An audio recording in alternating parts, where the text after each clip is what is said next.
When they play home especially, it's quite tough. First game of the season, the crowd is always up and they always push them forward. It's quite tough. We knew that before the game. We play many years now in the Premier League, so we're experienced. So yeah, we expect a tough game. For you though, it's the 9th goal you've scored on the opening day of the season. That is the most of any player in the Premier League. Why do you think you have such success on the first game of the season? I don't know. Hopefully keep going like this in the whole season, not just the first game. I'm always I'm trying to help the team all the time. The most important thing is the team win the game. I'm always happy again to score goals or give assists. So I just need to carry on. Has the new manager asked anything different of you in this role this season in the team? It's quite different. Jurgen was in the team for the team 8 years here in Liverpool. He gave everything, and now he's new manager, new system.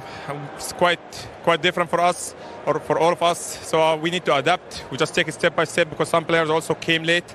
So we just need to know his way of playing, and we just need to enjoy the football. So what can Liverpool fans expect to see under Arne Slot this season?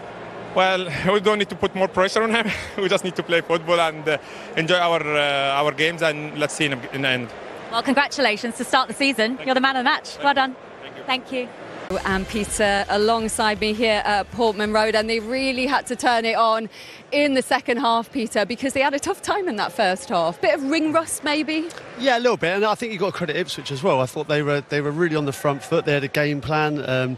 It was just whether they could keep that up in the second half, and unfortunately they couldn't. It was a little bit of both. They couldn't keep the tempo up, but also Liverpool just increased the quality. And when they got the players that they have, they can pick apart any team in the world. And those top players, Trent Alexander-Arnold, even the midfield that was spoke about kind of all summer, it needs to be replaced. This needs. I thought every single one was fantastic today. But Gravenberch receiving the ball, certainly in the second half, was the difference. They really started to put together some good moves, didn't they? Joe, what did you think of the move for the opening goal? It's a fantastic move and exactly what they needed. First off, they wasn't getting any runs in behind. Salah was quite stationary. He gets it, he sets it, and then bang, he's off. And then Trent, he takes it. This pass, the weight of it in there, and then once it got in there, and don't underestimate the pass from Salah there on his weak foot. But this is Gravenberch just there into midfield, breaking the lines. Trent picks it up, and that run there, it's a beautiful way to pass.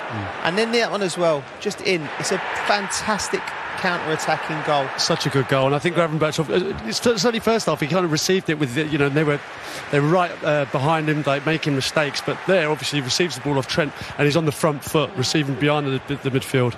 He had an injury-interrupted season, Jota, last season, Peter, but his goals to minutes ratio is so good. What do you think he can contribute to this team if he stays fit all season? He's a goal scorer, isn't he? I think he's so good in the air for someone of his size. He had a massive chance that he actually missed today, but no, he's just one of those players that gets he's in the right place at the right time. He's clinical in those moments. He's good in the air, and he looks like being the first choice number 9 now. I mean, obviously Nunes won't be happy. He was on the bench there. I know what it's been like, certainly even in a Liverpool team where you're sitting on the bench and someone else is coming on ahead of you. I think Gakpo came on ahead of him. I think he'll be disappointed, but it looks like Jota's got the shirt at the moment. What do you like about him, Joe? I like everything about him. I think he's a sniffer, isn't he? He's a box player. He's like Crouchy said, he's fantastic in the air. He's got great movement. He's got instinct where to go. Darwin Núñez has got lots and lots of qualities that he can bring to the team. But I think Jota, particularly in this team, I think they're going to create chances. And I think if he can stay fit, he could get up to 20 Premier League goals. No problem playing in that position. He's a fantastic finisher. Yeah. Well, 2-0, Salah with the assist for the first one, then got on the score sheet himself, and it was that ball over the top that you guys were talking about half-time. Yeah, I mean, there's certainly differences for an Arne Slot side, but I still think at times, hitting this ball, Van Dijk hits it so well, and Salah, we've seen it time and time again, the Liverpool of old under Jurgen Klopp. Van Dijk plays a beautiful pass, and Salah is so strong in those situations, so clinical, and they get a little bit of the rub of the green, and Salah's just so sharp to put it in the back of the net. Do you know what it is? When you're playing against Ipswich, we praise them for the bravery of playing the line high, but you have to have an intelligence as a footballer and a know-how. Van Dijk's got that, and I'm sure the manager would have said to the lads at half-time, get in behind, reverse movement, there's so much space, and it just puts in question mark the press for Ipswich. The back line are going, do we go, do we not go? And then that man there in your pitch who scored the goal, he was such a threat. His timing of movement was excellent. What was so good about Ipswich in the first half was almost the undoing of them in the second. You know, they were on the front foot, they were, you know, in their face, they had a high line, and they were winning things in behind. But Liverpool kind of managed to weather that storm, and you saw there in the second half there was space, so many spaces in behind them. 212 goals for Salah, 88 assists. He's 32 now, Joe. We start hearing noises about whether at 32 is he going to become a fading force. Do you expect him to make a mockery of that this Absolutely. season? I think he's lived a life, isn't he? He's a fit as a fiddle.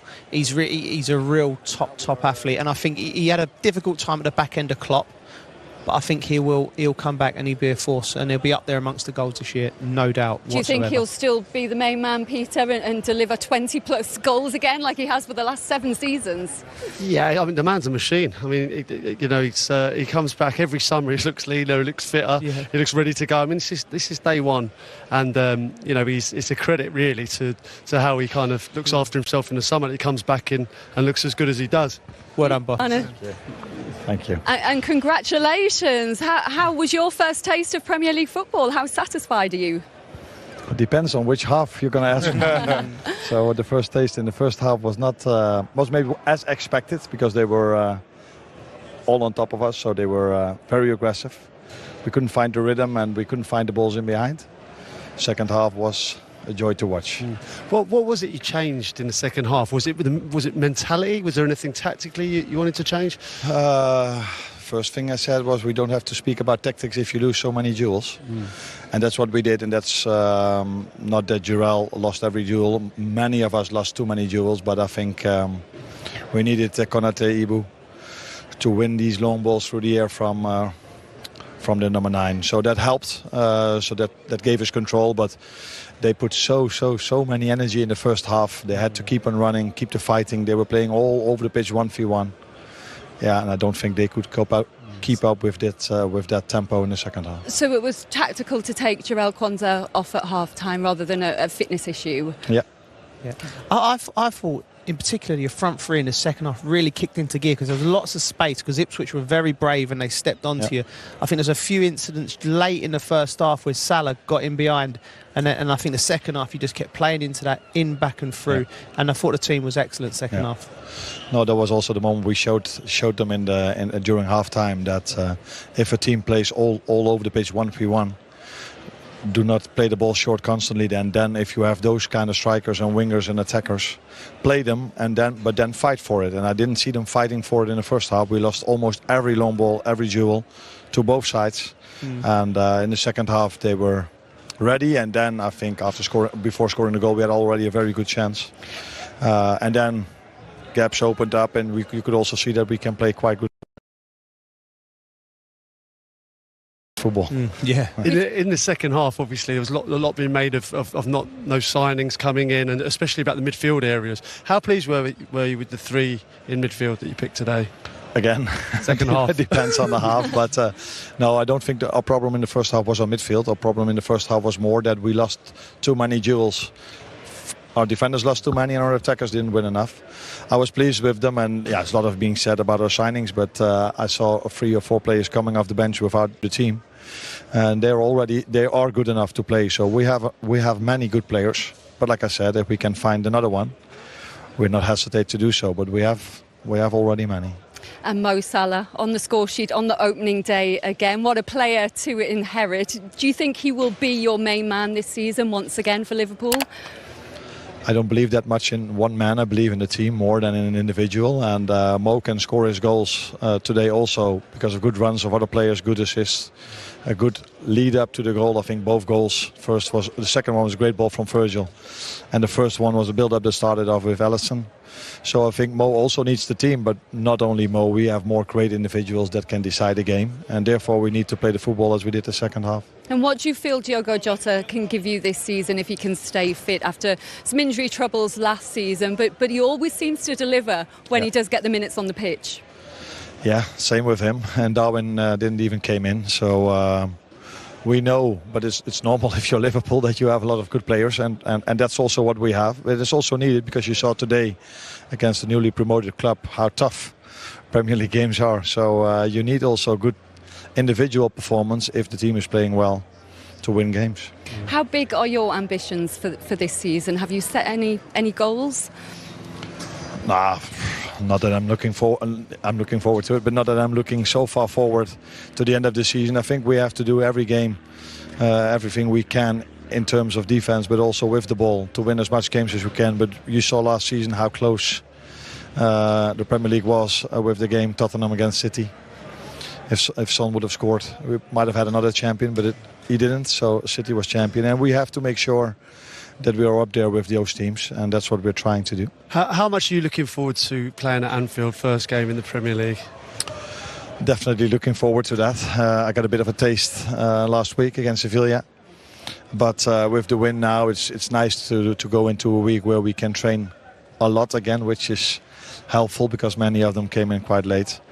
But again, it's about preparing the team and not about looking around, and not about the occasion now. No. I'm sure you'll have a nice journey back up to Liverpool now, Arne. Thanks for coming out to join us. It is a long one, but yeah, thank you. With a smile on your face. Thank you very much. Thank you. Peter and Joe alongside me. It may be goalless at Portman Road, but Ipswich are well up for this one, Peter. What have you made of their approach? Yeah, it's so brave. I think that's the word of the day. Is they've taken it to Liverpool. They've been on the front foot. If you can look at it here, they're literally man for man. Anytime the ball goes into feet, they are right on them straight away. I think we knew this was going to happen. It's a promoted team. They're playing against Liverpool. The fans are up for it. The players are up for it. But they're doing it with a system. They're not just running around, kicking people and trying to get close. They're doing it structurally. And they're man to man in every department, and they're aggressive, which is what you'd expect.